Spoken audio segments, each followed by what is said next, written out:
Bagi ibu-ibu yang ingin selfie, kami persilahkan untuk mengeluarkan HP-nya.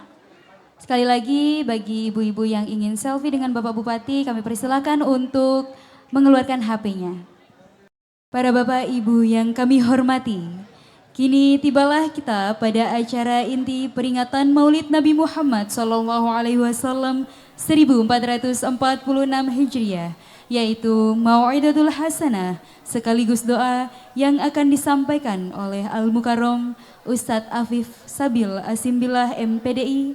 Kepada beliau kami persilahkan. Assalamualaikum warahmatullahi wabarakatuh.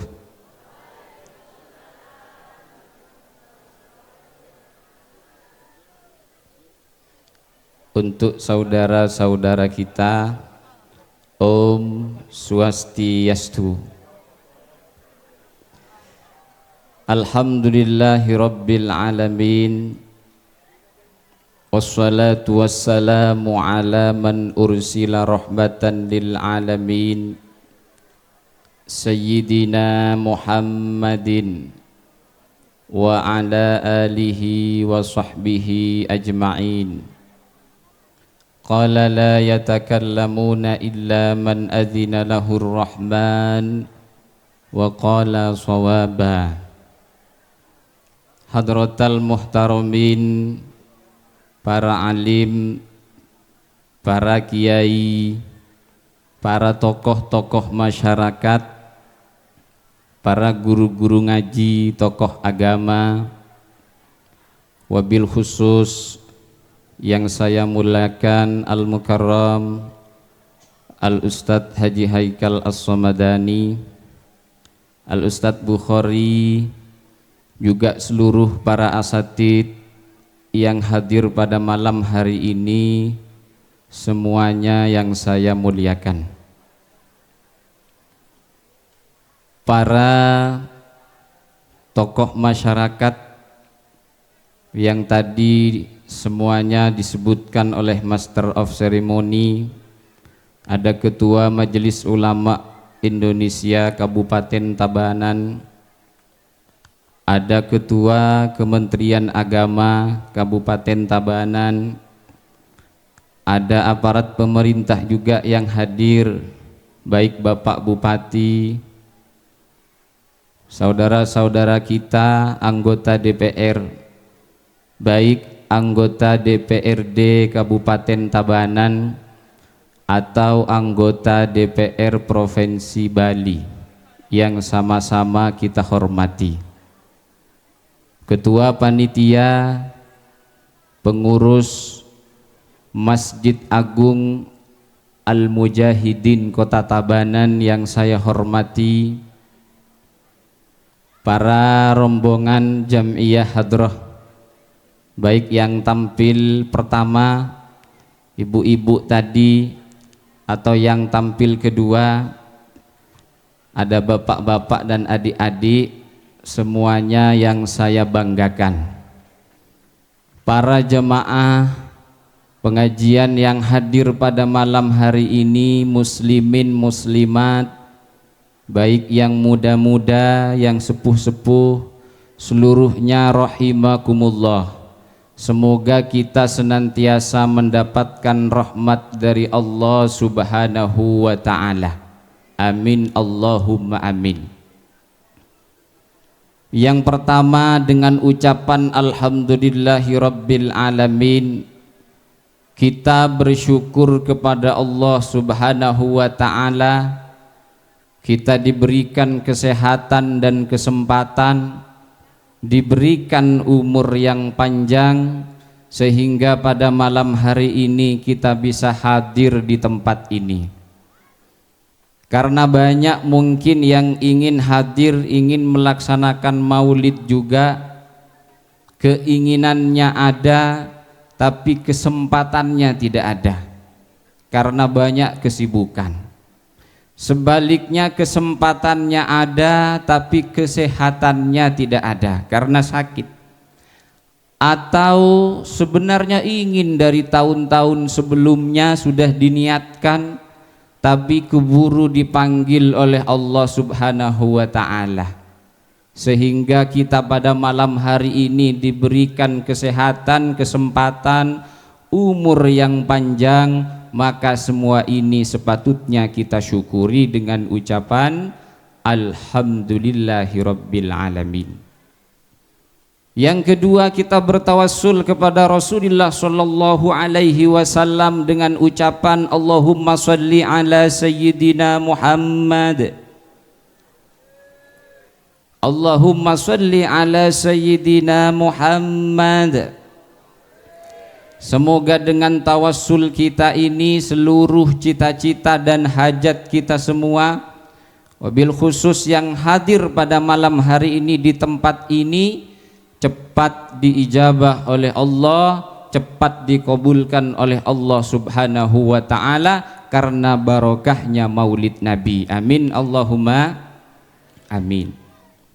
Para hadirin yang berbahagia, saya diberikan tugas secara khusus pada malam hari ini untuk menyampaikan satu tema yang menurut saya tema ini sudah terwujud di Kota Tabanan. Apa itu? Bagaimana apa yang sudah ditinggalkan oleh Rasulullah berupa keteladanan-keteladanan itu kemudian kita teladani, kita wujudkan dalam bentuk kerukunan. Kenapa saya menyebut sudah terlaksana? Nah, kita lihat tadi ya. Bahkan saudara-saudara kita yang agamanya Hindu juga sampai saat ini masih ada. Walaupun Bapak Bupati karena memang beliau tugasnya sibuk, bukan karena tidak ingin di sini, tapi karena memang kewajiban beliau itu banyak. Ini adalah salah satu fakta bahwa tema ini sudah terwujud. Oleh karena itu, maka saya mungkin hanya punya tugas bagian untuk menguatkan saja, untuk menguatkan bagaimana kerukunan di tempat ini, di kota ini, di provinsi ini secara umum tetap dijaga dan dilestarikan. Para hadirin yang berbahagia, kita sering mendengar bahwa kita kalau bermaulid Nabi salah satu tujuannya adalah ta'birun anis sururi wal farah.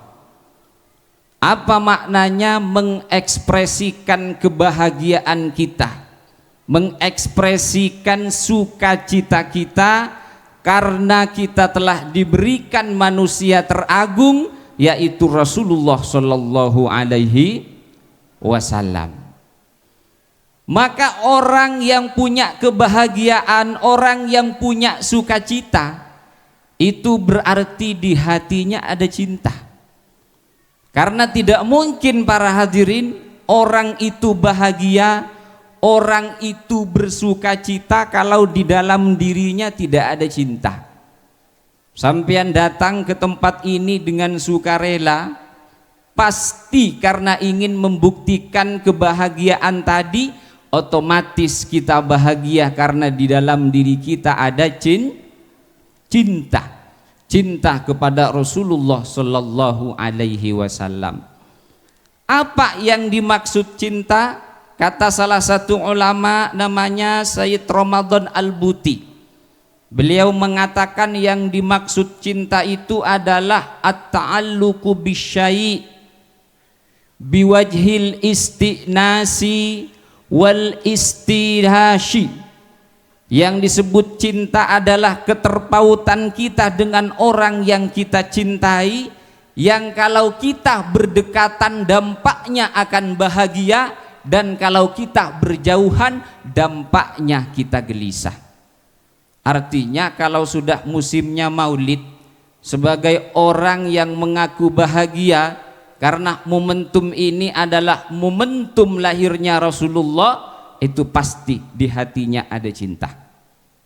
Makanya ulama-ulama dulu untuk mengekspresikan cintanya itu bermacam-macam, Ustaz. Ada tadi yang disebut berpantun. Tadi banyak yang membaca pantun. Saya akhirnya juga mikir apa kira-kira pantun yang bisa saya persembahkan. Salah satu ekspresi ketika orang itu rindu, ketika orang itu cinta, kalau pemuda-pemuda kita biasanya salah satunya dengan berpantun seperti MC-nya tadi. Kue coklat rasanya enak. Kok nggak ada beceknya ya? Kue coklat rasanya enak. Kue kelepon. Kue coklat rasanya enak, kue kelepon kalau dimakan muncrat. Jangankan melihat wajahnya, kebalik pantunnya. Kue coklat enak kalau dimakan. Cakep dong. Kue coklat enak kalau dimakan. Kue kelepon kalau dimakan muncrat. Jangankan saya melihat wajahnya, melihat bayangannya pun aku sudah bahagia. Kayaknya nggak nyambung Ustadz ya, tapi intinya berpantun sudah Ustadz. Gara-gara tadi banyak yang pantun. Salah satu cara mengekspresikan cinta kepada Rasulullah Shallallahu Alaihi Wasallam. Ada juga caranya para ulama dengan cara membuat syair-syair. Ada juga caranya dengan cara berpuisi. Makanya kita kenal banyak pujian-pujian terhadap Rasulullah, di antaranya ada Maulid Ad-Dibai, ada Berzanji, ada Syimtud Duror dan lain sebagainya. Semua itu dibuat untuk mengekspresikan cinta kepada Rasulullah Shallallahu Alaihi Wasallam.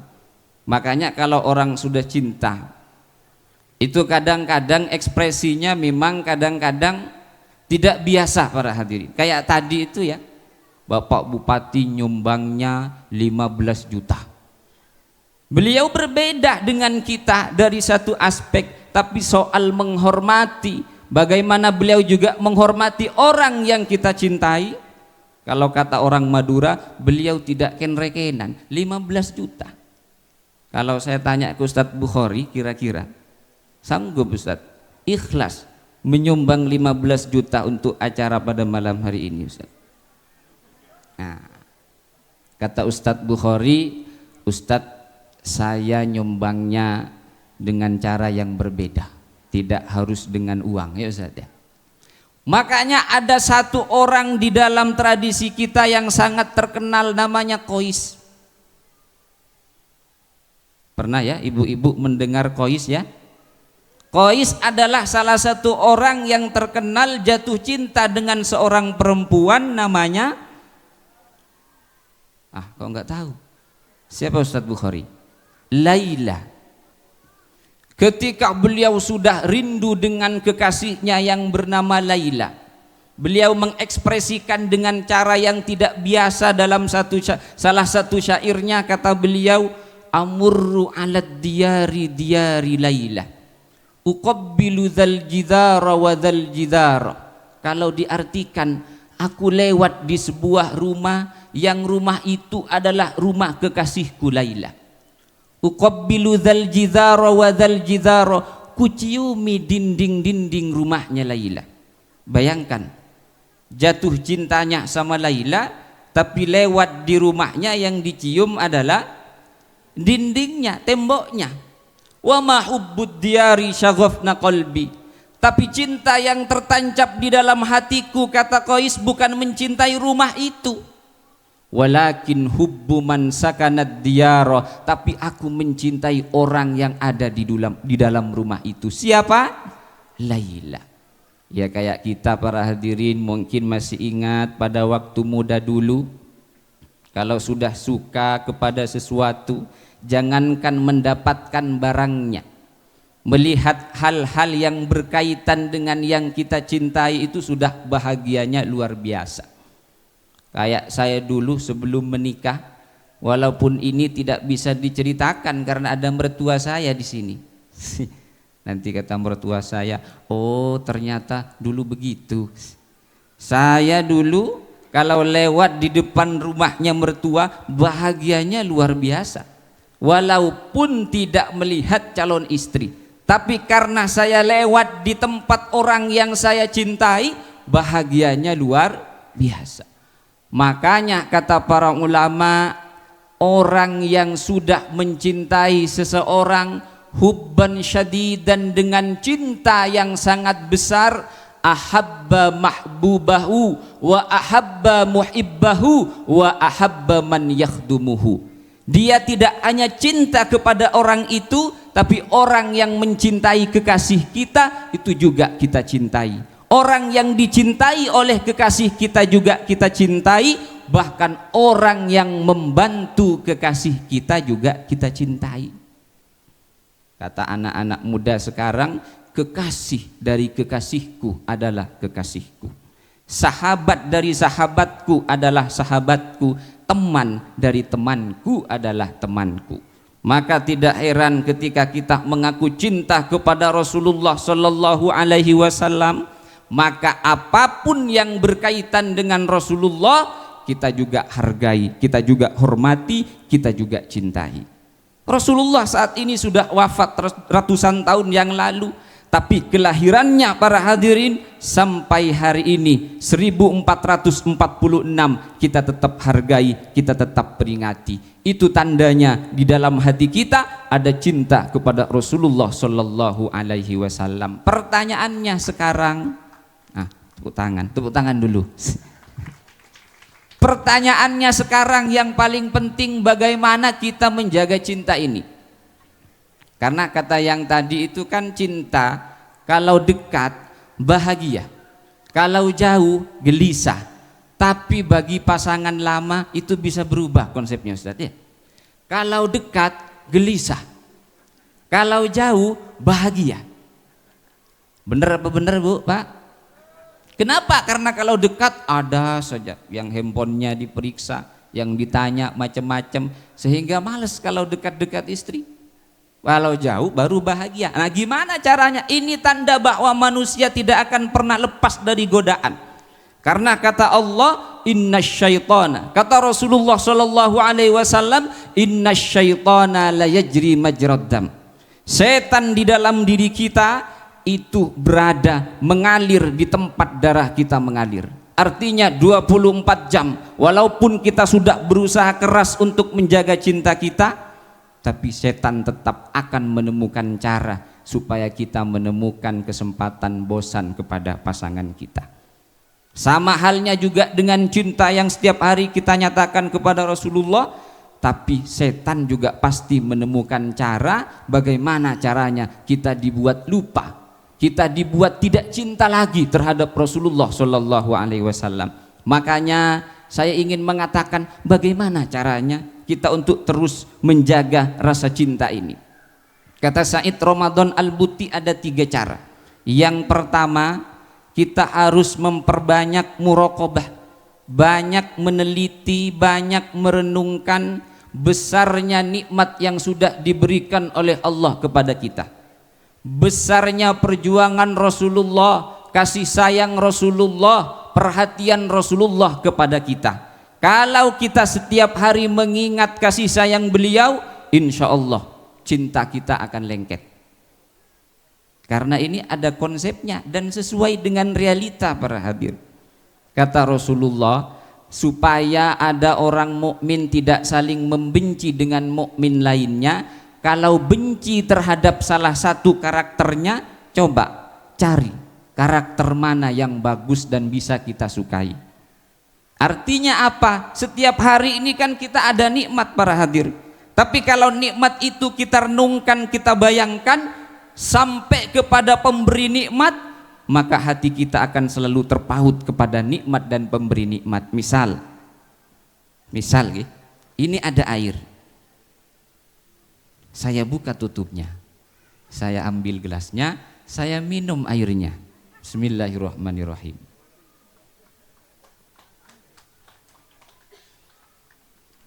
Kata Said Ramadan Al-Buti, supaya kita tidak lupa dengan sang pemberi nikmat, maka kita harus berpikir hati kita ini harus lembut. Air ini tidak langsung berada di sini. Ada puluhan bahkan ratusan orang yang memiliki jasa sehingga saya bisa meminum air yang menyegarkan. Coba tadi siapa yang membawa air ini ke atas? Ada satu orang. Coba ini siapa yang membeli air ini ke toko? Ada satu, mungkin lebih dari satu orang. Coba tokonya itu siapa yang membeli ke tokonya, yang membeli ke pabriknya, sampai kita mikir ke sumbernya, sampai kita mikir bahwa yang membuat air itu ada Allah Subhanahu wa ta'ala. Kalau kita punya kelembutan hati seperti itu, semua yang kita terima, kita fikirkan sampai ke tahap itu, insya Allah para hadir, hati kita akan lembut dan kita tidak akan lupa dengan Rasulullah Sallallahu Alaihi Wasallam. Kita kenal agama kita karena Rasulullah.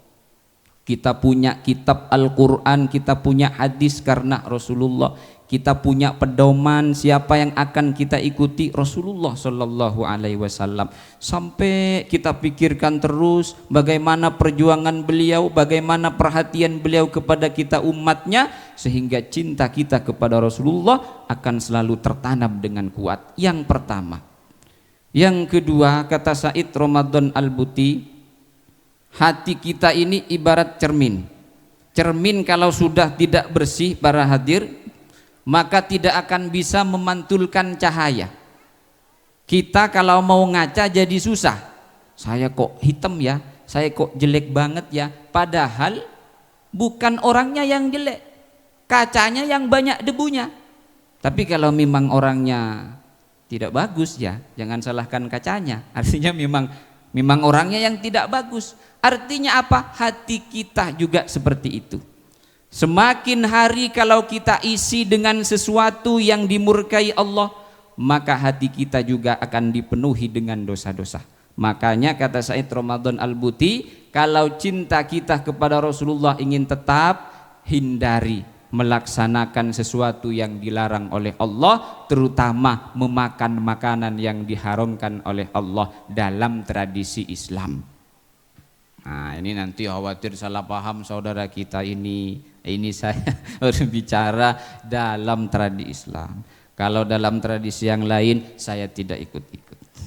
Itu yang kedua. Yang ketiga, ini harus disingkat-singkat karena belum nyampe ke temanya Ustadz Bukhari. Harus disingkat-singkat. Yang terakhir, carilah teman. Yang ketiga, carilah teman orang yang bisa mendukung kita, yang kegiatannya selalu mengarahkan kita untuk cinta kepada Rasulullah Sallallahu Alaihi Wasallam. Makanya di dalam salah satu kitab yang terkenal di pesantren itu ada syairan begini, anil mar'i la tas'al wa basir qarinahu fa innal qarina bil muqarini yattadi. Kalau ingin tahu bagaimana orang itu, jangan tanya sama orangnya, cukup lihat temannya, karena seorang teman pasti tidak akan jauh beda kepada teman-teman yang lain. Kalau setiap hari maaf Bu, maaf, setiap hari ngumpulnya sama ibu-ibu yang hanya membicarakan orang lain, pasti kesukaannya itu setiap hari. Tapi kalau ngumpulnya kita dengan jemaah pengajian, walaupun mungkin ada arisannya, setiap hari kita baca berzanji, setiap hari kita baca sholawat, maka aktivitas kita tidak akan jauh-jauh dari sholawat. Maka yang ketiga, carilah komunitas. Kalau kata bahasa MC-nya, circle-nya. Circle. Cari circle yang mendukung kita untuk selalu ingat kepada Rasulullah Sallallahu Alaihi Wasallam. Selanjutnya kita menginjak ke tema bagaimana supaya kita ini bisa terus-menerus hidup rukun para hadir. Yang pertama, saya sangat setuju dengan apa yang disampaikan oleh Rasulullah, laisa minna man da'a asabiyan wa man qatala asabiyan wa man mata asabiyan. Bukan termasuk umatku, golonganku, orang yang mengajak kepada asabiyah. Asabiyah itu artinya fanatisme, Ustaz. Fanatisme. Bukan termasuk umatku yang berperang karena alasan fanatisme. dan bukan termasuk umatku, kata Rasulullah, yang mati dengan cara asabiyah, fanatisme. Apa asabiyah, fanatisme itu? An-nadharu ilaihim bi'ainil izdira'i wal istighfaf, memandang, melihat orang yang berbeda dengan kita dengan pandangan yang sinis dan meremehkan. Antar jemaah pengajian, apa sih jemaah yang itu tidak bagus, coba kayak kita ada hadrahnya, itu namanya fanatisme. Apa sih itu agamanya berbeda dengan kita, itu namanya fanatisme.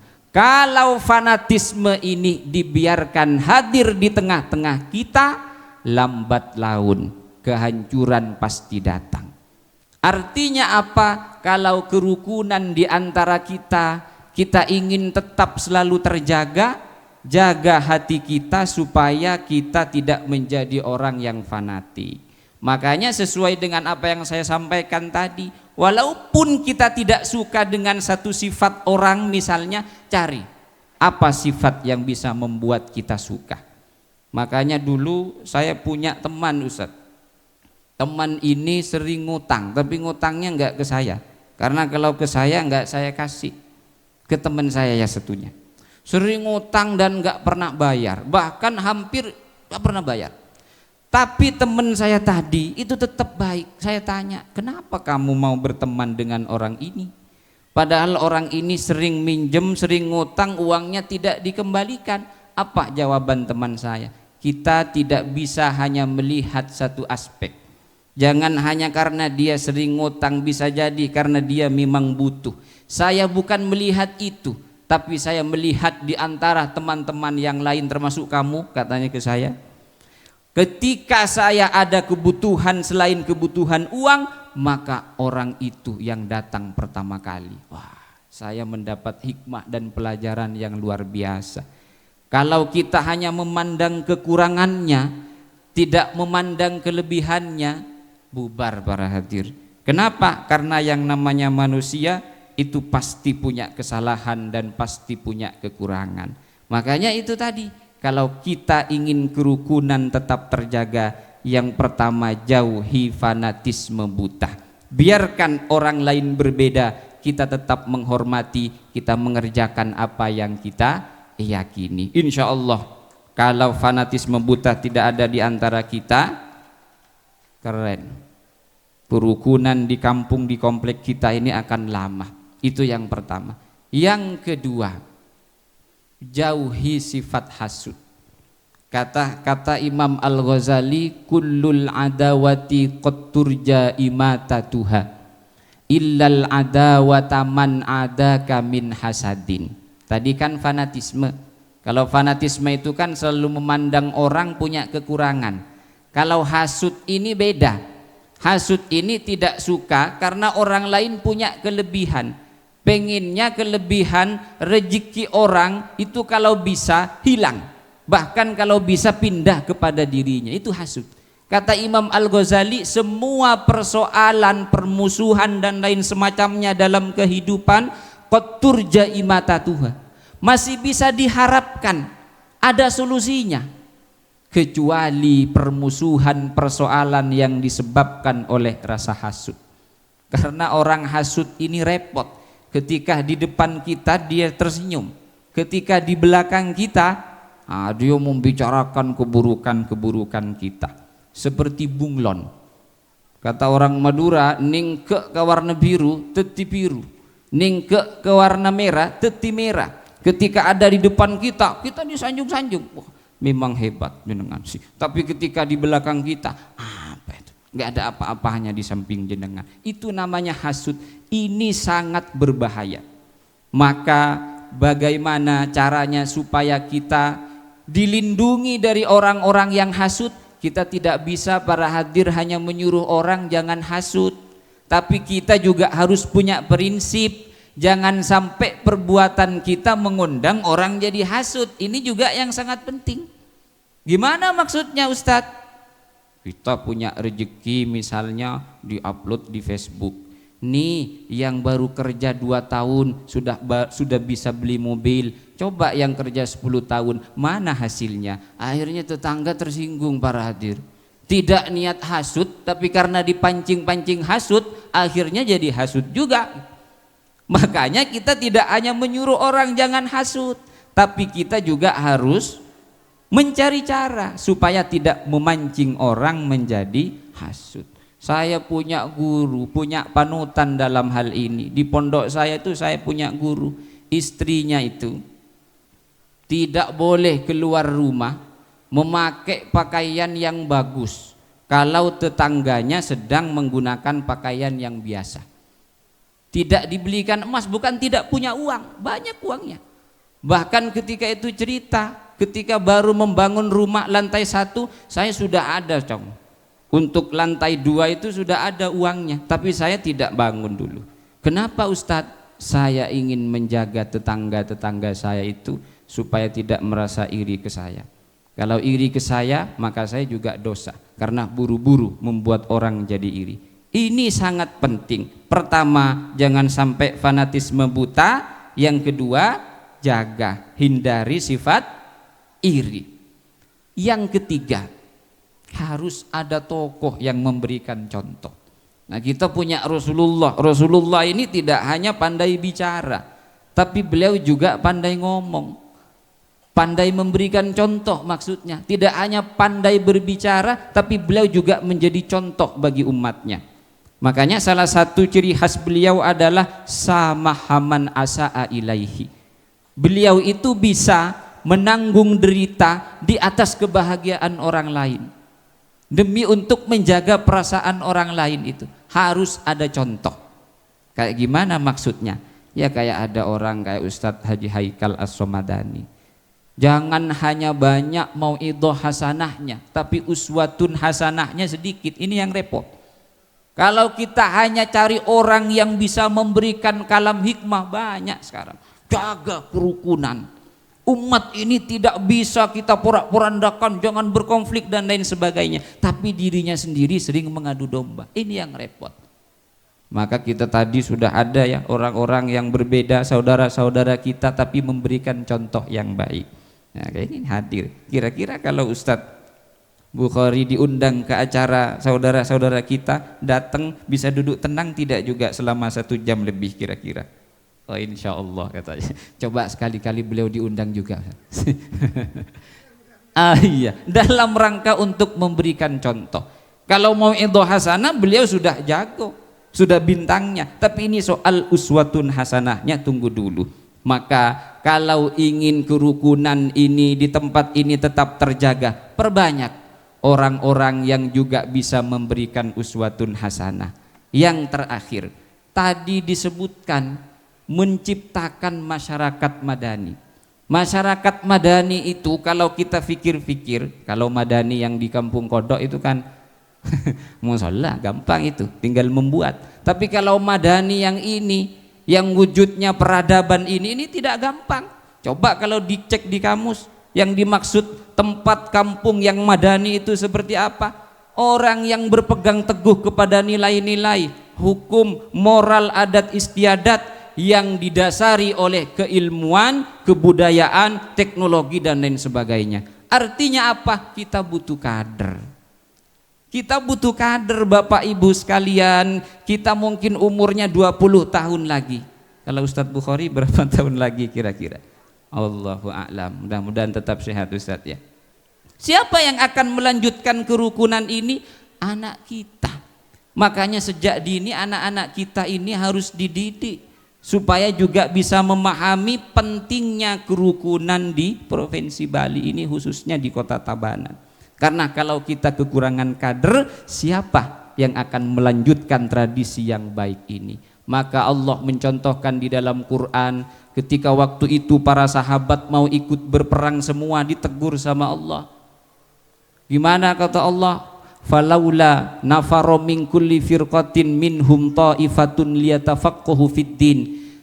Hendaknya Muhammad ada satu golongan yang tidak kamu ikutkan perang, tinggal di situ liyatafaqahu fiddin, belajar agama. Apa tujuannya? Liyunziru qaumahum idza raja'u la'allahum yahdharun. Supaya ketika sahabat-sahabat yang ikut perang itu kembali, nah orang-orang yang sudah pinter-pinter ini nanti yang akan memberikan pemahaman.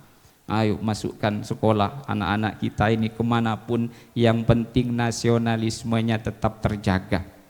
Sehingga kerukunan kita sampai kapanpun ini dijaga oleh Allah Subhanahu wa ta'ala. Amin Allahumma amin. Mudah-mudahan barokahnya maulid Nabi yang kita laksanakan, kita yakin dengan apa yang disampaikan oleh para ulama bahwa sesuatu yang dibacakan maulid katanya insya Allah akan mendatangkan keberkahan.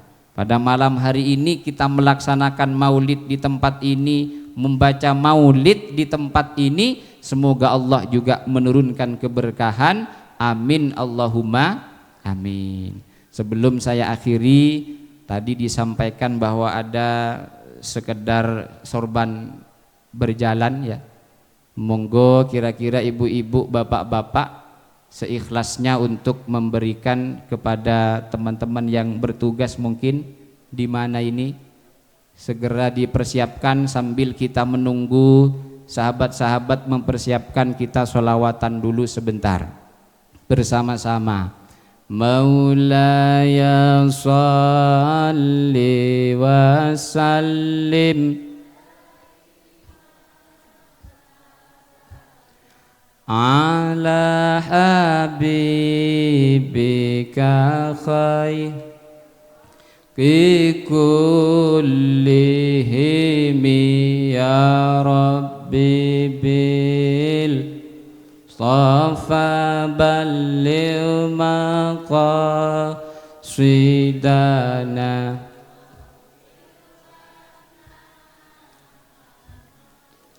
ya wasi'al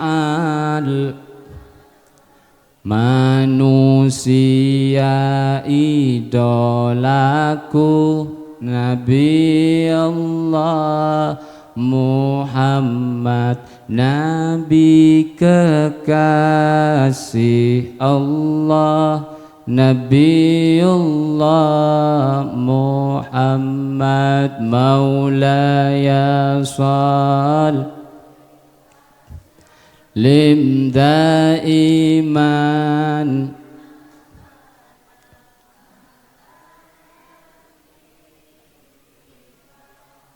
ril khalqi kullihim huwal habibul ladzi syafa'atuhu li kulli haulim minal limuktahimi. Sekali lagi, Maulaya sholli wasal iman abada habibika khairil khalqi kullihimi. Amin. Bismillahirrahmanirrahim. Alhamdulillahi rabbil alamin hamdan yuafi ni'amahu wa yukafi'u mazidah. Ya Rabbana lakal hamdu kama yanbaghi li jalali wajhika wa li'azimi sultanik. Allahumma salli wa sallim ala sayyidina Muhammadin fil awwalin wa salli wa sallim ala sayyidina Muhammadin fil akhirin wa salli wa sallim ala sayyidina Muhammadin fil nabiyyin wa salli wa sallim ala sayyidina Muhammadin fil mursalin wa salli wa sallim ala sayyidina Muhammadin fil mala'il a'la ila yaumiddin. Assalamu alayka ayyuhan nabiyyu wa rahmatullahi wa barakatuh. Assalamu alayna min ibadillahis salihin. Allahumma balligh ruha sayyidina Muhammadin minna tahiyyatan wa salamah wajzihi anna afdala ma jazaita nabiyyan an ummatihi wa atihil wasilata wal fadilah wasyarafa wad darajatal aliyatar rafi'ah wa ba'athul maqamam mahmudal ladzi wa'attah innaka la tukhliful mi'ad اللهم صل على سيدنا محمد صلاة تجعلنا بها من أهل العلم وأهل المحبة ظاهرا وباطنا وتحشرنا بعبادك الصالحين في دنيانا وأخرانا وعلى آله وصحبه وسلم. ربنا آتنا في الدنيا حسنة وفي الآخرة حسنة وقنا عذاب النار. وصلى الله على سيدنا محمد وعلى آله وصحبه وسلم والحمد لله رب العالمين بسر أسرار الفاتحة. أعوذ بالله من الشيطان الرجيم. بسم الله الرحمن الرحيم. الرحمن الرحيم مالك يوم الدين إياك نعبد وإياك نستعين اهدنا الصراط المستقيم صراط الذين أنعمت عليهم غير المغضوب عليهم ولا الضالين. Demikian yang bisa saya sampaikan, kurang dan lebihnya mohon maaf yang sebesar-besarnya. Akhirul kalam wallahul muwaffiq ila aqwamit thoriq. Wassalamu alaikum warahmatullahi wabarakatuh. Om Santi Santi Santi Om.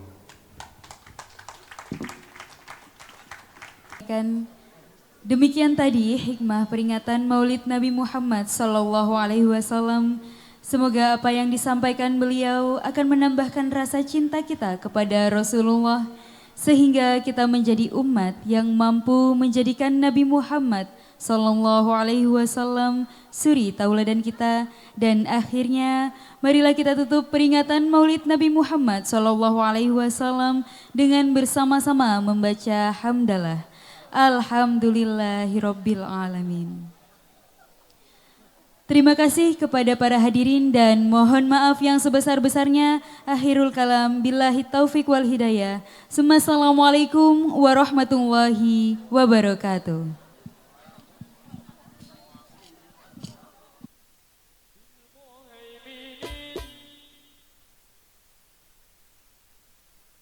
بالمهيمن